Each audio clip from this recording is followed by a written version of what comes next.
Hello, this is Georgia Shara. Welcome to this video. We're going to be talking about inner alchemy, feminine alchemy, the importance of them, and what you can do to create this inner alchemy in your life.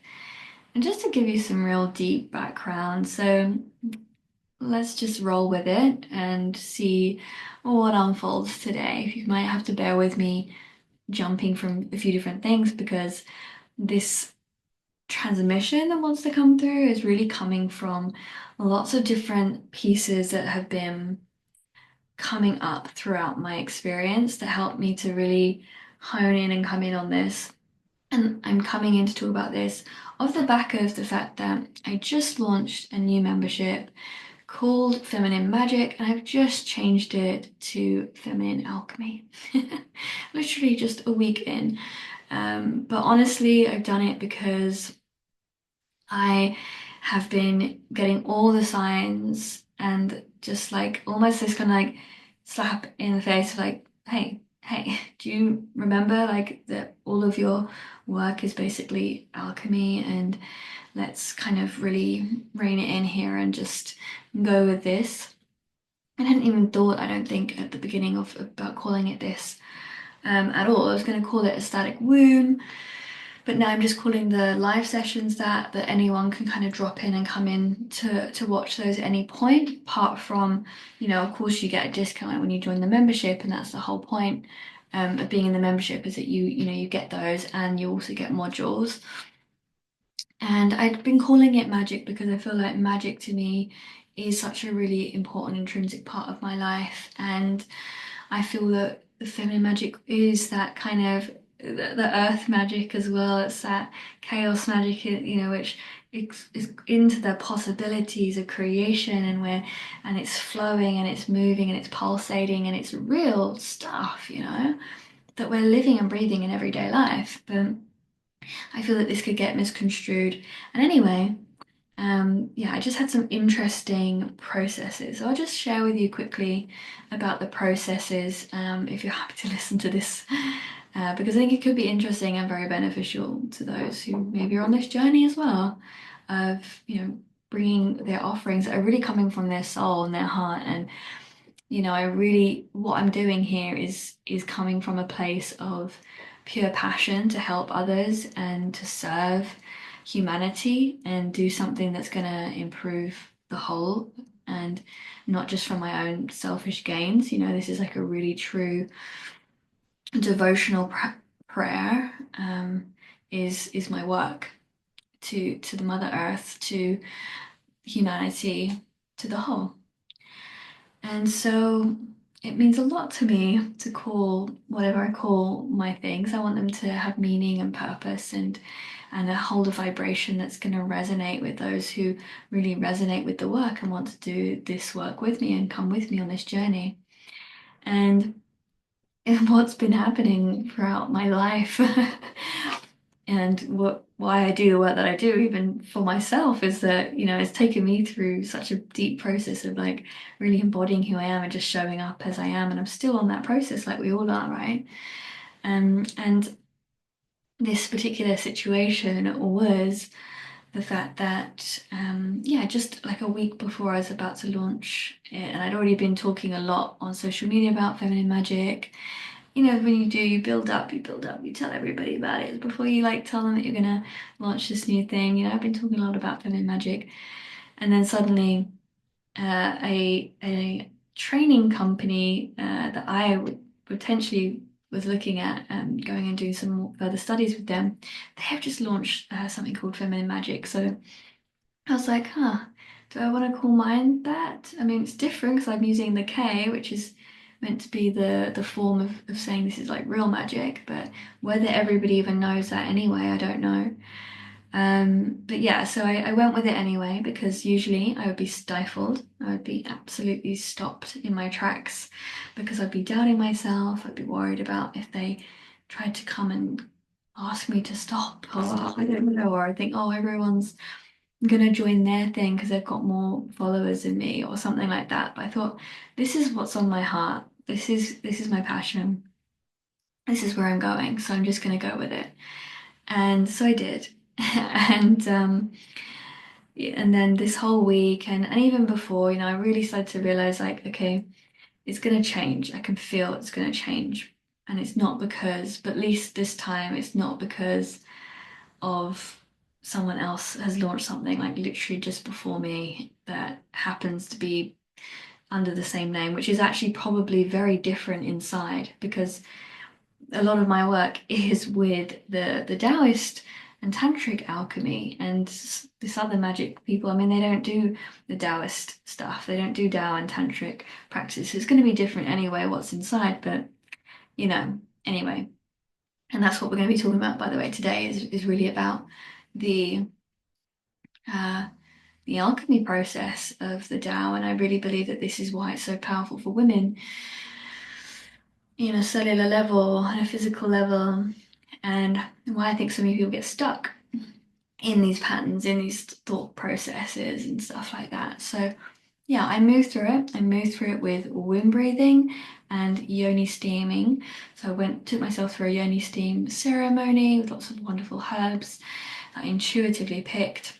And then I did a drumming and I was with my drum and I was just like, I didn't even go in there actually with the intention of changing the name. That wasn't why I was even doing it. I just wanted to drop in and be really present with my body and connecting to myself and see what I can clear and move through. Like it was just, there was no specific intention with it, but it just happened to be it was that. And all throughout the weeks and the day, even that day, I was watching Mintak Chia's live stream about inner alchemy, of course, because my teacher's he's my teacher's teacher. So of course, like, I'm gonna watch his stuff and I'm connected to him and reading his books and things like that. And so it's like, yeah, of course, this is all alchemy. Like, maybe I should just that makes sense. Feminine alchemy just makes sense. And we just need to let go of like if anyone else has their intention behind that name themselves. Some other people could have websites or memberships under that, but it is what it is. Like, we can try and come up with fancy names and fancy things, but to try and be different so that we don't feel like we're treading on anyone's toes or whatever, but just be us. At the end of the day, it's like our vibration, our energy. And for me, that felt like a really deep alchemy process that I went through. I went through such an alchemical process with my womb. And, it was really because the yoni steaming, just to give you a background, I feel like that's a very alchemical, all this, you're putting the herbs in and the steam's rising up and it's taking up the medicine of these herbs, these healing properties, and it's going up into the vaginal canal. It's going to then come into the uterus, and it's incredibly healing, incredibly healing for women. And it just softened me into my presence of my being and my true nature and allowed me to see that it doesn't really matter. But it does because I want to carry through a vibration of what I'm truly here for and what I'm about. And alchemy seems the most appropriate thing right now. I've been having deep conversations about alchemy with people lately. I've been having people who actually signing up to the membership have got the word alchemy in their email address and name and things like that. And then we've got, of course, Mintak Chia, who's, basically all of my teachings come from, him and the Tao, which is all about the alchemy. So it makes sense. Either way, either or, we would all be happy, but hopefully this is bringing in some clarity for you here. So let's dive in. I want to talk to you about Jing, Qi, and Shen, which is when we're talking about energy and to different levels or like densities, if you will, of energy. And so Jing, is like our sexual life force energy that makes up our cells, our physical body, relies on this. It's like the manifestation. And we can either stay there at that level and understanding that, or we can move into Jing Qi. And this is where we're going to cultivate Qi. And this is where we hear a lot and see a lot about Qigong. And Qigong practices energy movement, because we're moving Jing into Qi. So it's like we're refining that energy, and we're also, allowing that energy to move around. So this is where the alchemy comes in, because we can alchemically move that very potent life force energy, sexual energy, into the organs, into different parts of the body, which then allow to us to, multiply that energy. If we need to multiply cells, blood, anything like that, we can start to heal from that cultivation, because we need to more maybe to sustain that. We don't want to just stay at like a very low baseline. We want to become more luminous in our life force energy, more lighter, more easeful, and more clear in our energy. And I think that this also goes to the fact that, Jing, we can get stuck in this Jing sort of pattern. For instance, if we have a traumatic experience, so this is where the female alchemy, I think, really comes in for me anyway, is when we look at the womb space, we look at the pelvic bowl, the sexual organs, all of those areas. Women can get shut off, closed off in these areas because maybe they, didn't know their yeses or nos when they were younger, and they had their boundaries crossed, and through partnerships, they could have endured very severe sexual trauma. It could even just be that maybe they had people make fun of the way they looked growing up, and it really took on their self-esteem and who they was, and taking the mick out of their physical appearance can also have an effect on their sexual life force, and actually feeling like they want to, open themselves up to another relationship or in intimacy, even in friendships, because they think they don't want to be judged or hurt. And then that creates this holding pattern. So it's almost like that Jing can't move, it can't go anywhere. And it sort of holds that pattern again, and then we sort of hold those belief systems there. And this is where, when we start to do the energy movement, the Qi movement, we start to move not only all the lovely, juicy sexual life force energy that helps us to feel more vibrant and in our power and our energy and life force in all of our body, but also it helps to move out and clear the way of all those holding patterns.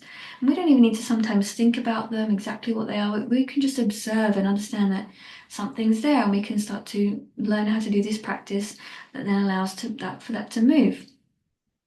And then, of course, we want to even go even further beyond that. So we have Shen, which is the energy of the spirit. And this is what's really creating us and bringing us all together. We need, or all three need to be synchronized and connected, because they're all symbiotic. Okay.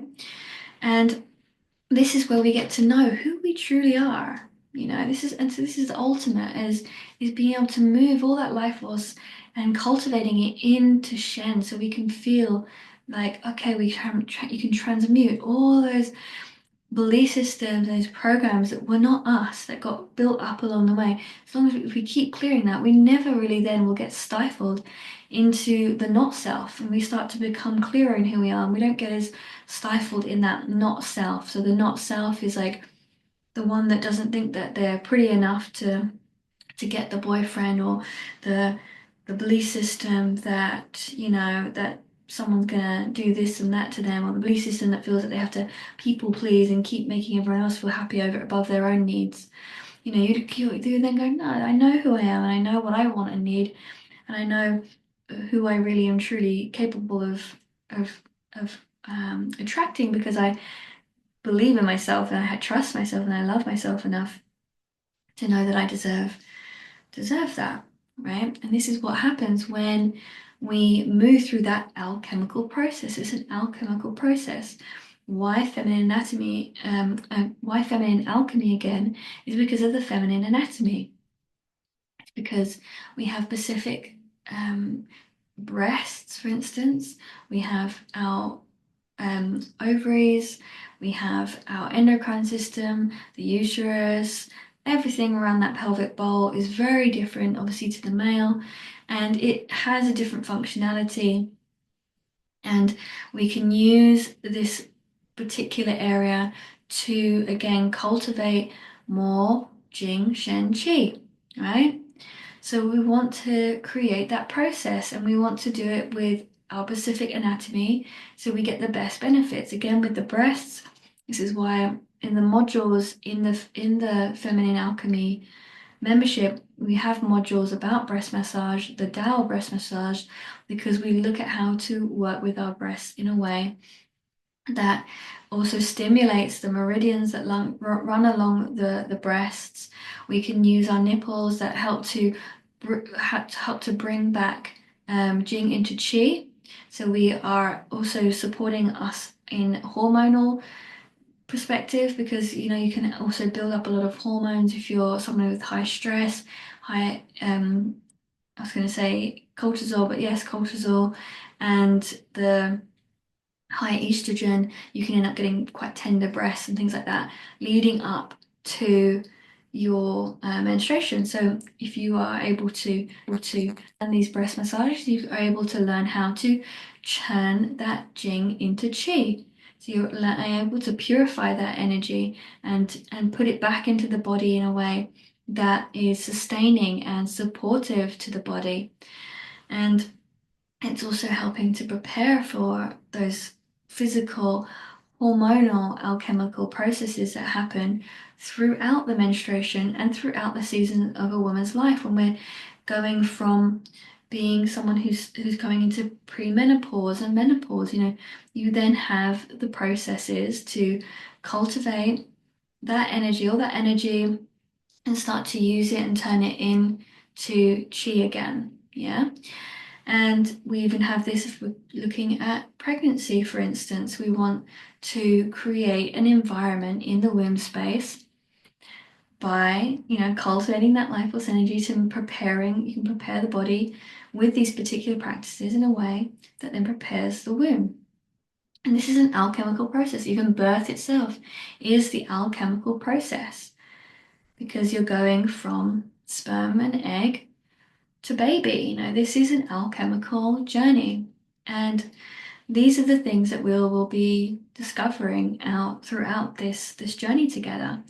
And another layer to this, which is outside of the Tao, but we will be working with light codes, mandalas, and light code sound transmissions that I will be sharing as I work with galactic, cosmic, multidimensional aspects, because we're working with different vibrational patterns and healing tools throughout, not just like this human plane, but we can also connect it in through the universal plane.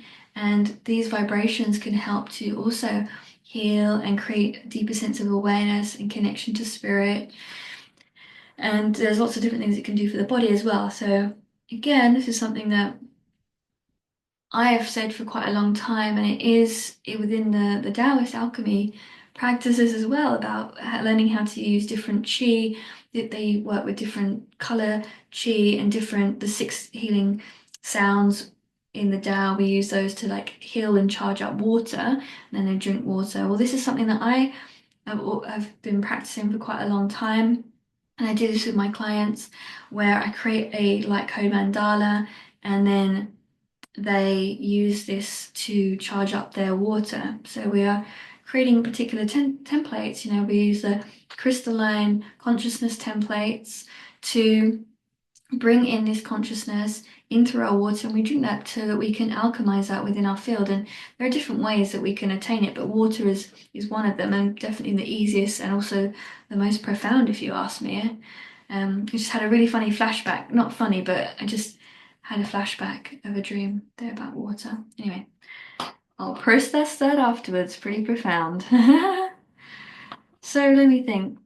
Yeah, I feel like this really covers what I want to share today so far about alchemy, and I will bring in some more bits, but just to bring in some context of physical alchemy and the female alchemy side of things, because I think sometimes maybe some people might think alchemy is, like, the alchemists who turn, make gold and this sort of thing. But we also are really creating alchemy in our lives like all the time. Like thoughts become beliefs, become emotions.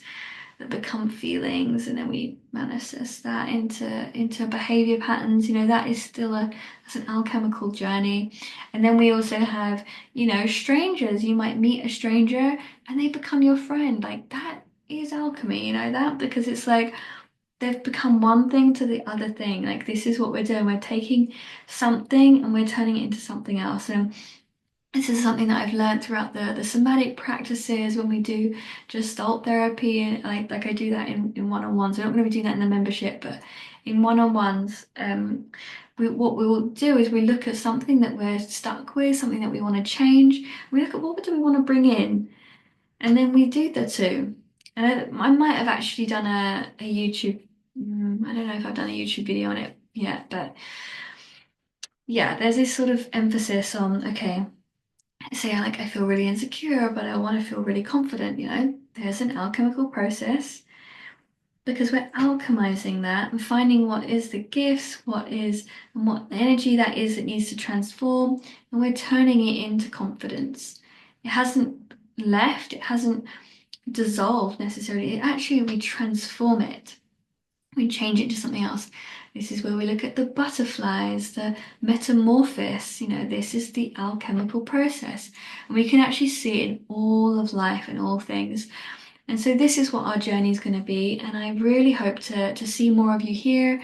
Come and join. Come and join the Feminine Alchemy memberships. Find out for yourself how incredible these practices are and how they can change your life. And if you're not sure, go and watch some of my testimonials. Some wonderful women there talk about what they experienced, or get a taste.